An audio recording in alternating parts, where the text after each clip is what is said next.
There comes a moment on every path of awakening where the world you once knew begins to disintegrate. You don't announce it. You don't plan it. One morning you simply wake up, and the conversations you used to tolerate feel empty. The laughter you used to fake tastes sour. The people you once called your circle begin to feel like ghosts. This is the silent violence of spiritual growth, not the peace and light that everyone posts about, but the dismantling, the quiet apocalypse of identity. Because the moment you begin to see clearly, you also begin to see everything that was built on illusion. You begin to recognize the subtle contracts that held your relationships together, the unspoken agreements to stay small, to stay silent, to keep playing a version of yourself that made others comfortable. Jung said, "The privilege of a lifetime is to become who you truly are." But he forgot to mention that this privilege comes at a cost, and that cost is connection. Spiritual growth destroys relationships, not because it is cruel, but because it is surgical. It removes everything that was never rooted in truth. You can't unsee once you've seen. You can't unknow once you've known. Awareness doesn't politely edit your life, it burns through it. It purifies by fire. You will notice it first in small ways. The conversations that used to excite you begin to exhaust you. The jokes that once made you laugh now feel shallow. The validation you once sought now rings hollow. You will start speaking a new language, not with words, but with energy. You'll crave depth where others crave distraction. You'll crave truth where others crave comfort. And as you grow, the distance between you and those who refuse to evolve will widen like a fault line. They will not understand what is happening. They will say you've changed, and you have. But they will mean it as an accusation, not as evolution. They will say you've become cold, distant, arrogant. But what they call arrogance is actually boundaries. What they call distance is discernment. What they call coldness is clarity. You've stopped performing empathy for those who exploit it. You've stopped apologizing for existing differently. This is the part of growth that few talk about the morning. The grief of outgrowing the familiar. You will grieve friendships that no longer feel alive, lovers who cannot meet you where you are going, even family whose love was conditional upon your conformity. You will try to stay small just to keep them, and it will suffocate you. Because the soul, once stretched by awareness, cannot fit back into its old shape. You must understand, spiritual evolution is not personal improvement. It is destruction of false identity. It is not about becoming better. It is about becoming real. And when you become real, illusion dies around you. Every relationship that was built on illusion dies with it. Most relationships are built on mutual projections. You saw in them what you wanted to see. They saw in you what they needed to believe. You were mirrors for each other's wounds. The moment one mirror shatters, the illusion collapses. This is why people resist your awakening, not because they hate you, but because your clarity threatens their comfort. You become a living invitation for them to face themselves, and most would rather run than reflect. When you start to heal, you unconsciously confront everyone who benefits from your brokenness. Your boundaries challenge their control. Your peace threatens their chaos. Your authenticity makes their pretense unbearable. You stop being food for emotional parasites, and they call it betrayal. But you are not betraying them. You are breaking the unspoken contract that said, "I will dim my light so you don't have to face your shadow." Jung taught that what you resist persists, and what you integrate transforms. Most people live in resistance to themselves. They cling to personas, masks, identities, the good one, the selfless one, the reliable one. But when you begin to integrate, you stop needing roles, you stop needing approval, you stop needing permission to be whole. And when you no longer play your role, the entire dynamic changes. Those who loved you for your mask will resent you for removing it. This is the sacred loneliness of growth. You will walk through it like an exile too awake for the asleep, too human for the holy. You will find yourself standing between worlds, the world that was and the one being born within you. It will feel like death because, in a sense, it is. Every version of you that was built for validation must die so that the one built for truth can live. But as you burn, you begin to realize something. You are never losing people. You are losing illusions. You are losing the attachments that kept you from freedom. Those who leave were never truly with you. They were with the version of you that served them. The ones who remain are the ones who can love your evolution more than their comfort. And when those people appear, it will feel different. There will be no pretending, no ego dance, no performance. Just resonance, the silence between words where understanding lives. To grow spiritually is to raise your frequency, not as a metaphor, but as a psychological fact. You begin to vibrate at a level that disorients those still attached to the lower currents of fear, gossip, drama, and dependency. You will feel it, the energetic mismatch. You will find peace unbearable for those addicted to chaos. You will feel their tension rise in your calmness, because your stillness mirrors their unrest. And so, growth isolates, not as punishment, but as preparation. Isolation is where integration happens. The old self must dissolve without witnesses. You must learn to be your own companion, your own witness, your own validation. The silence you once feared becomes sacred. You begin to crave solitude the way you once craved attention, because solitude is no longer loneliness, it is alignment.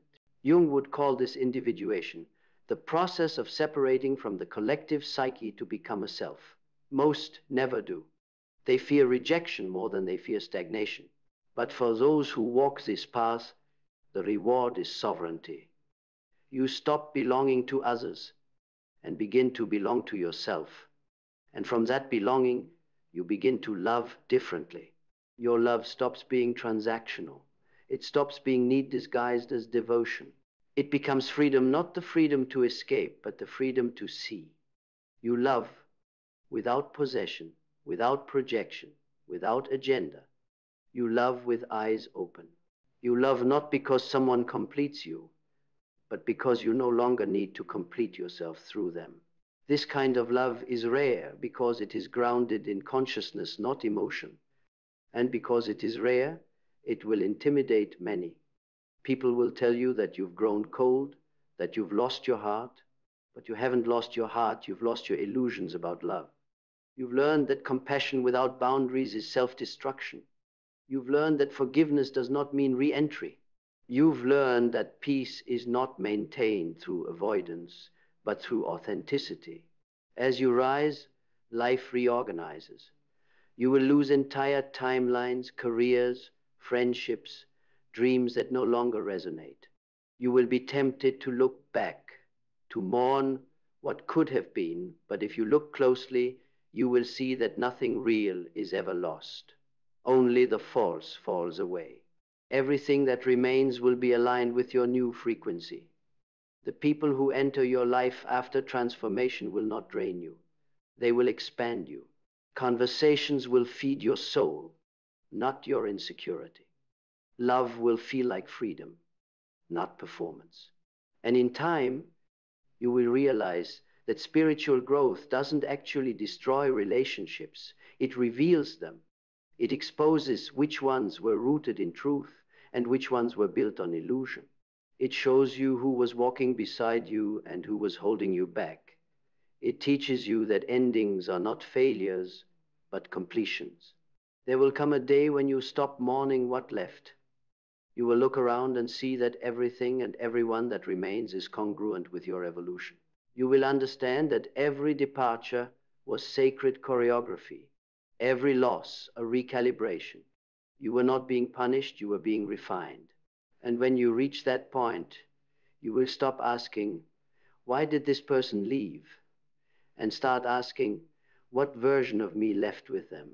You will see that spiritual growth is not about transcending humanity, but about deepening it. You will love more fiercely, forgive more cleanly, and walk more lightly, because you will no longer carry what was never yours to begin with. So, yes, spiritual growth will destroy your relationships, but only the ones built to contain a smaller version of you. The ones built on fear, codependence, and control will crumble. But what replaces them will not be fragile. It will be real. It will be rare. It will be rooted in freedom, not need. And that, Jung would say, is the cost of becoming whole, to lose everything that cannot follow you into truth. But what remains, what rises from those ashes, will be unbreakable. Not everyone is meant to walk beside your evolution. Some are meant to watch you disappear and wonder how. Some are meant to learn through your distance. Some are meant to meet you again, lifetimes later, when they are ready to see themselves too. Until then, walk alone, not as exile, but as embodiment. Let the world misunderstand you. Let love rearrange you. Let every ending be sacred. For you are not losing people. You are shedding frequencies. You are not being punished. You are being purified. And when the silence finally settles, when you stand at the center of all you've lost and feel no bitterness, only gratitude, that is when you will know. The destruction was never destruction. It was revelation. You were not breaking apart. You were breaking open. And once the breaking open has happened, once everything false has burned away, what rises from the ruins is something the old world could never contain: sovereign consciousness. Not the fragile identity that depends on the validation of others, but the living, breathing realization that you are the source of your own light.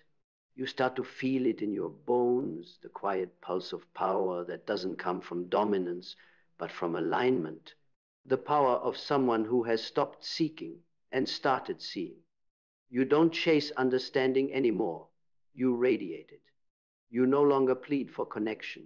You embody connection.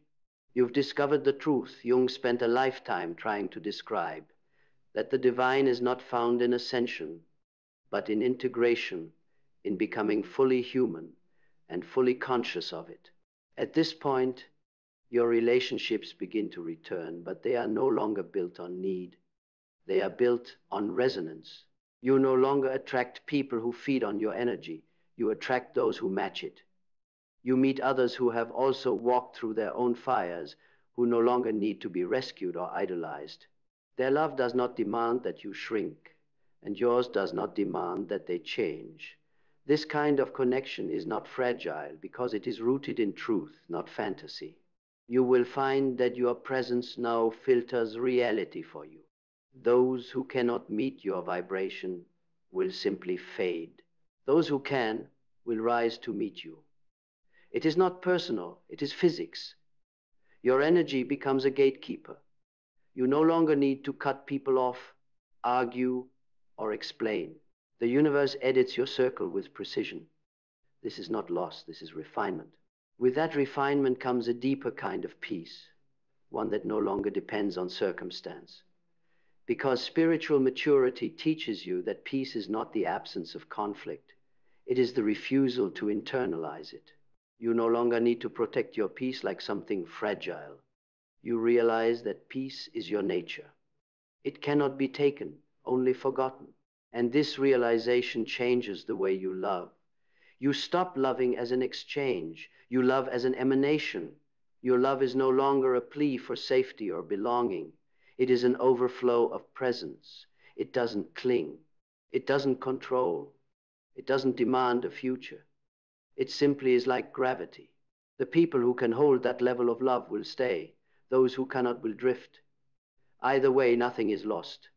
Because when love stops being possession, separation stops being loss. This new clarity also transforms the way you see pain. You stop labeling experiences as good or bad. You see them as necessary polarities, contractions before expansion, destruction before revelation. You understand that every soul must go through its own unraveling to reach wholeness. You no longer rescue others from their pain because you know it is their teacher. You no longer curse your own wounds because you see how each one carved the vessel through which light now moves. Your compassion deepens, but your tolerance shrinks. You love everyone, but you no longer allow everyone access. You recognize that empathy without boundaries is not virtue, it is self-abandonment. So you protect your energy the way a temple protects its sanctity, not from hatred, but from noise. You stop over-explaining your truth to those committed to misunderstanding it. You choose stillness over reaction, clarity over conflict, presence over performance, and slowly life begins to mirror your inner order. The chaos that once surrounded you dissolves, not because the world changed, but because you no longer vibrate at its frequency. Situations that once would have triggered you now pass through you like wind through glass. Your nervous system, once trained by trauma, learns stillness. You no longer identify as the healer or the empath or the awakened one. Labels fall away. What remains is essence, quiet, steady, luminous. Then a strange thing happens. People start coming to you not because you seek them, but because your presence becomes medicine. They feel calmer around you without knowing why. They start to speak more truthfully in your company. They sense safety, not from what you say, but from what you don't. You become a mirror of possibility, proof that peace is not the absence of pain, but the mastery of it. This is the paradox of spiritual growth. The more you withdraw from illusion, the more you become a light in the world. The less you cling, the more magnetism you carry. The quieter you become, the more your presence roars. You no longer preach about healing. You embody it. You no longer need to convert anyone. Your life itself becomes the sermon. You begin to see how interconnected everything truly is. The same consciousness that animates you animates everything. Every stranger, every animal, every moment of breath. You start to sense patterns beneath the surface of chaos, synchronicities, symbols, sacred geometry hidden within ordinary life. You realize that nothing is random. It's all communication. The universe has been speaking to you the entire time, waiting for you to quiet down enough to listen. And as your perception expands, so does your humility. Because the more you know, the less you need to. You stop trying to decode every mystery and instead live as one. You understand that enlightenment was never about arriving somewhere else. It was about coming home to what was always here. You no longer chase transcendence, you anchor it. You are no longer seeking the divine. You are embodying it. And when you live from this place, relationships take on a new form entirely. They are not prisons of expectation, but collaborations of consciousness. You meet others not to complete yourself, but to mirror parts of yourself you hadn't yet discovered. You see every encounter, even the fleeting, even the painful, as sacred choreography. Every person is a teacher, every goodbye a portal, every love a reflection of how awake you are willing to become. Then, at last, you arrive at the highest realization of all. Spiritual growth never actually destroys relationships. It reveals the truth about them. It strips away illusion so that only what is real can remain. And once everything false has fallen away, what is left is love, not romantic, not conditional, but cosmic. The kind of love that asks for nothing, because it already contains everything. And you understand, finally, that this was never about losing people. It was about finding yourself. And in finding yourself, you realize you never lost anyone. You were only shedding the projections of who you thought they were. The souls that are meant to walk with you will find you again in this life or another, at the level of your consciousness. Until then, walk freely. Walk without fear, without bitterness, without need. Let the old burn without mourning, and let the new rise without resistance, because what is real will never leave you, and what leaves was never real. That is the hidden mercy of awakening. That is the secret beauty of spiritual growth. It does not destroy, it purifies. It does not separate, it refines. It does not end love, it reveals what love truly is. And when you finally see that, when you look at all that has fallen away and feel not emptiness but expansion, not sorrow but peace, you will know you have crossed the threshold. You have not lost the world. You have found yourself, and through that you have found everything. And as that realization sinks deeper into you, beyond intellect, beyond emotion, there is a kind of silence that follows. It is not the silence of nothingness, but the silence of completion. You no longer need to understand transformation because you have become it. The noise of needing answers fades, replaced by an inner knowing that has no language. It moves like gravity within you, steady and unshakable. From this stillness, you begin to see life itself as a living intelligence, not something that happens to you, but something that happens through you. Every interaction, every event, every loss, every triumph, all of it perfectly orchestrated by an intelligence far beyond the human mind. You begin to sense this current guiding you, not pushing, not forcing, but aligning. And you trust it completely because you now recognize it as yourself.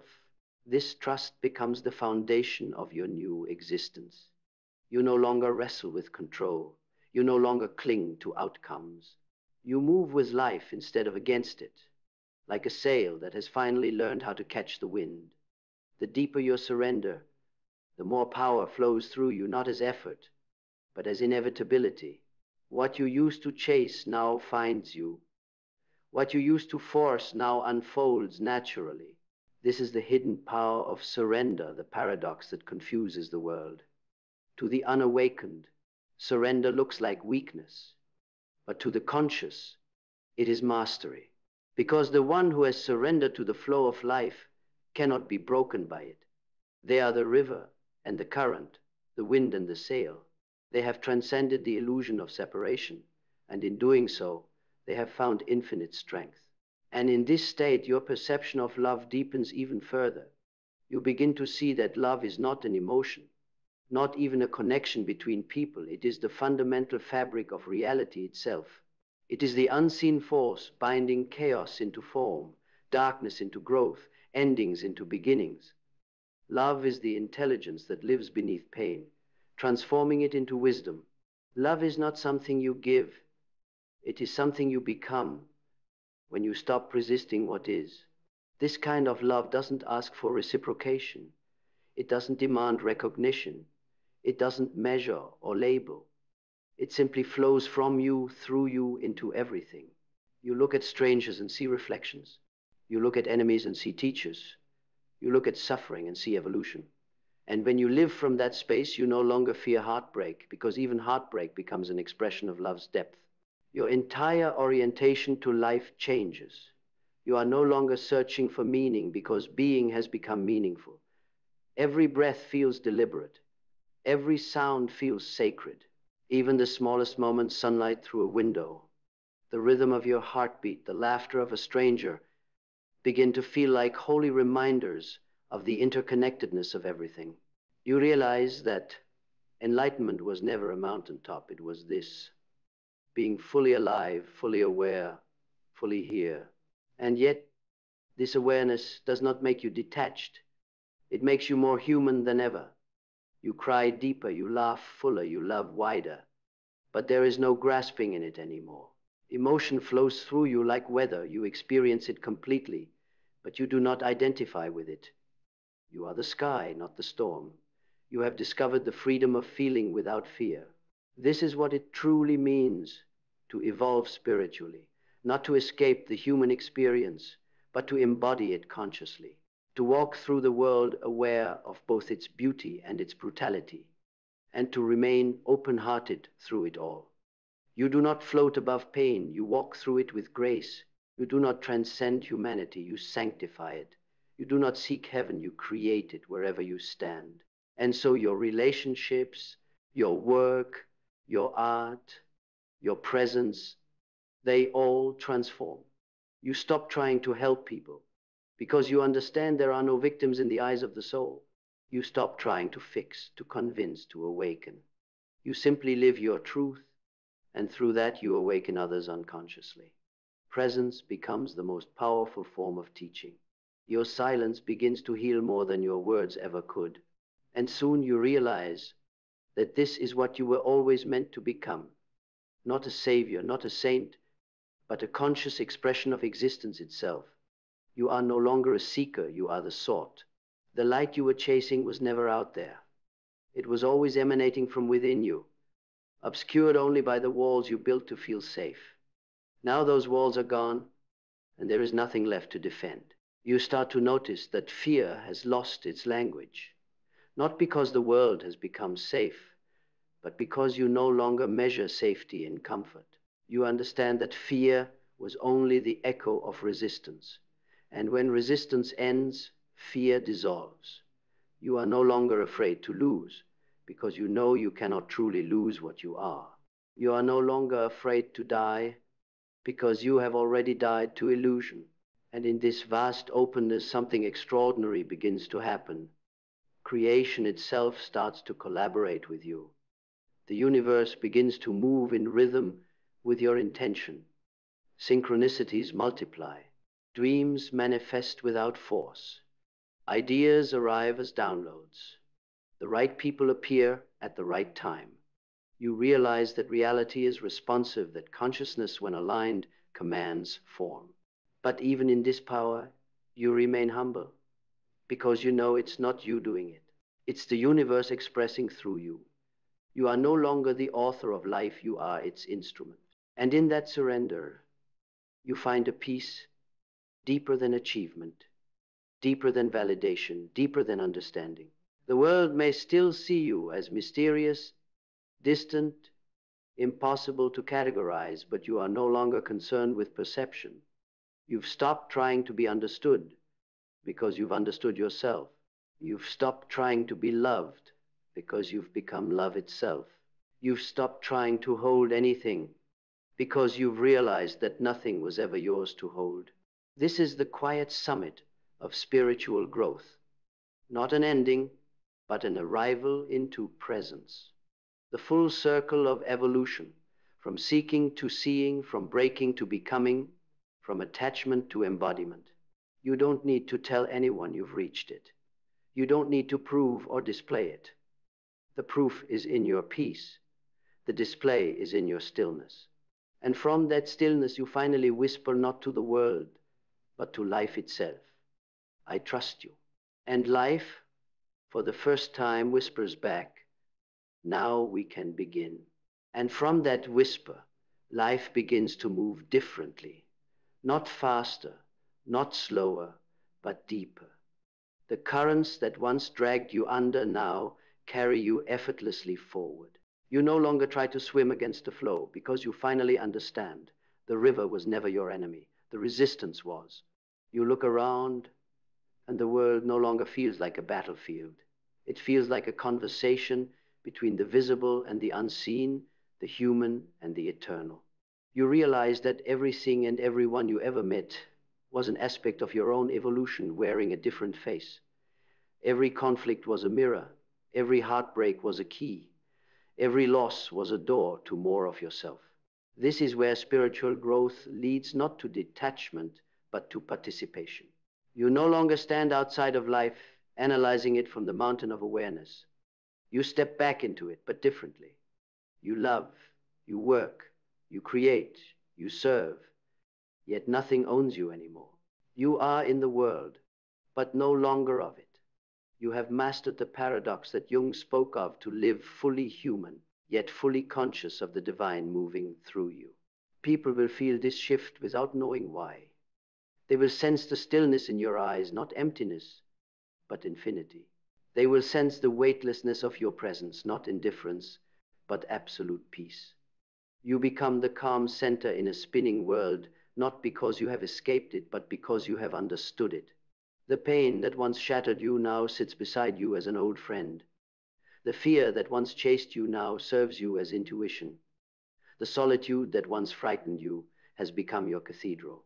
Nothing in your outer world needs to change anymore, because your inner world has. You are free not from life, but within it. And then comes the final unfolding, the return. The realization that the journey was never about transcendence. It was about remembrance. That spiritual growth does not elevate you above humanity.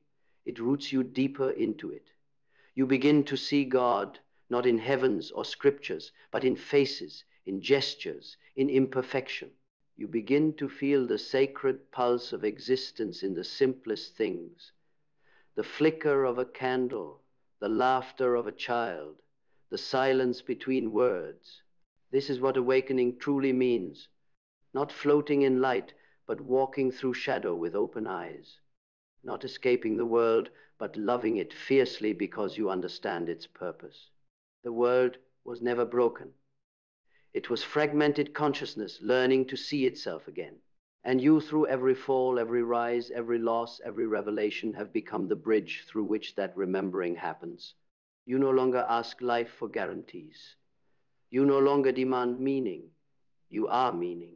You move through each moment like a flame that doesn't seek, doesn't strive, just burns purely, steadily, without fear of extinction.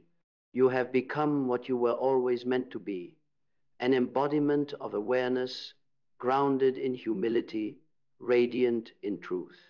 And now when you look back at all that was destroyed, the relationships, the illusions, the versions of yourself that could not survive your awakening, you feel no regret, only gratitude.